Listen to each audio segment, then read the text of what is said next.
108 ఏళ్ల చరిత్ర కలిగిన ఉస్మానియా యూనివర్సిటీ కొందరు కాలగర్భంలో కలపాలని చూస్తే తాను అభివృద్ధి చేస్తున్నానన్నారు సీఎం రేవంత్. ఓయోకు 1000 కోట్ల నిధులిస్తూ జీవో రిలీజ్ చేశారు. కేసీఆర్, కేటీఆర్ పై సెటర్లు వేశారు. విద్యార్థుల ఉన్నత చదువుల కోసం ఎంతైనా ఖర్చు చేసేందుకు ప్రభుత్వం సిద్ధంగా ఉందన్నారు సీఎం రేవంత్. 2 ఏళ్ల నుంచి మాట్లాడుతున్నారు కొంతమంది. రేవంత్ రెడ్డి గవర్నమెంట్ స్కూల్లో చదువుకున్నాడు, గ్రామీణ ప్రాంతంలో నుంచి వచ్చిండు, ఈయనకు పరిపాలన చేత కాదని.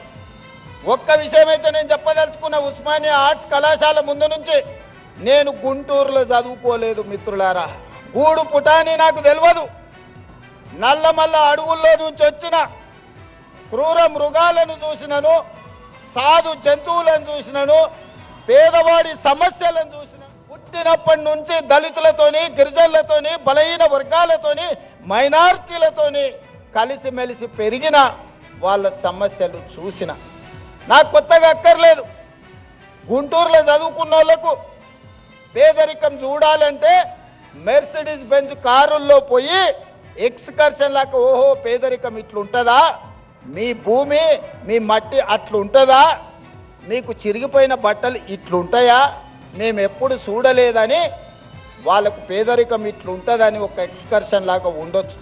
108 సంవత్సరాల చరిత్ర కలిగిన ఈ ఉస్మానియా యూనివర్సిటీని కాలగర్భంలో కలపడానికి కొంతమంది కుట్రలు చేసి, ఆ కుట్రలను ఛేదించి మీరు ప్రజాపాలనను తెచ్చుకున్నారు. సమానమైన అవకాశాల కోసం మీరు ఏదైతే గొంతు ఇప్పినరో, ఈ ప్రభుత్వం, ఈ ప్రజాపాలన మీకు వేదిక ఇస్తుంది.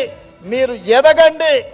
మీరు డాక్టర్లు కాండి, లాయర్లు కాండి, ఇంజనీర్లు కాండి, ఐఏఎస్లు కాండి, ఐపీఎస్లు కాండి, గొప్ప మేధావులు కాండి. ఒక ఆయన సవాలు విసిరిండు, శాతనైతే ఆర్ట్స్ కాలేజ్ దగ్గర పోయిరా అని. నేను వాళ్ళలాగా దొంగను కాదు, ఫామ్ హౌజులు కట్టుకోలేదు, గడీల లాంటివి నిర్మించుకోలేదు.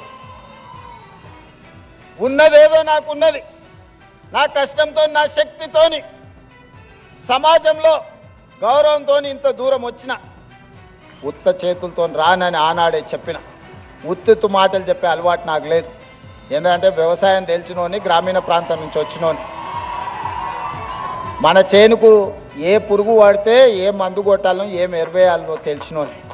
తెలంగాణకు పట్టిన చీడను పీడను ఎట్లా వదిలించాలో నాకు బాగా తెలుసు. కటానమస్గా మీకేస్తున్న మా ఇన్వాల్వ్మెంట్ ఉండదు. మీకు ఎవరైనా మంత్రులు, ఎంపీలో, ఎమ్మెల్యేలో ఫోన్ చేస్తే నాకు చెప్పరే. మీకు ఏదైనా పైరవి పట్టుకొని ఎవరైనా వస్తే నాకు చెప్పండి. వాళ్ళు ఉద్యోగాలు ఇప్పించుడు కాదు, పైరవి పట్టుకొని వచ్చిన వాళ్ళ ఉద్యోగాలు ఊడదీసే బాధ్యత నాది.